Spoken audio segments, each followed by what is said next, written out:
بسم الله الرحمن الرحيم، والصلاة والسلام على أشرف المرسلين سيدنا محمد سيد الخلق أجمعين. تحياتي ليكم شركة الشرق الأوسط للاستثمار والتطوير الزراعي، المهندس أحمد مصطفى أحمد. النهارده لتثبيت التاريخ 23/10/2024، وهعرض عليكم دلوقتي بونيكام الشرق الأوسط 002 معتمد في وزارة الزراعة المصرية بقرار وزاري رقم 155 لسنة 2022.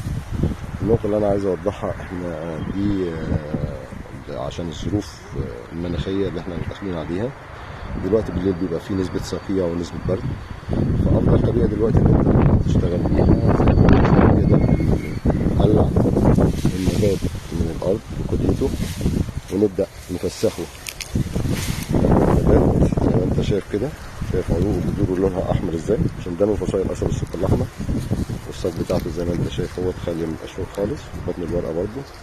بس هنقول ايه، ان في الفتره دي النبات ده شكله كده هيبدا يتغير، هيبدا يمشي من العود ده خالص، هيبدا يروح للعود الرفيع بتاع الريال ده خلاص من يعتبر من الشهر ده. يعني اللي عنده حشه زي دي ممكن العود فيها يلاقي ان العود بدا خلاص يغير نفسه، يعتبر ان العود ده مش موجود في الفتره الحاليه دي، خلاص ده بيبقى خلاص يعني اللي هو انا ماشي، وهيبدا يطلع مكانه حاجه رفيعه خالص، عود زي الغله كده، وتطلع فيه شواشي، وتطلع فيه البذور بتاعته. الاصناف دي تختلف خالص عن الاصناف المعتنه اللي موجوده في البرازيل، وموجوده في اسبانيا، وموجوده في امريكا. ده صنف تنزاني في الاصل، تنزانية، وأمهاتها دلوقتي مصرية. قدرنا الحمد لله نستوطنوا في جمهورية مصر العربية.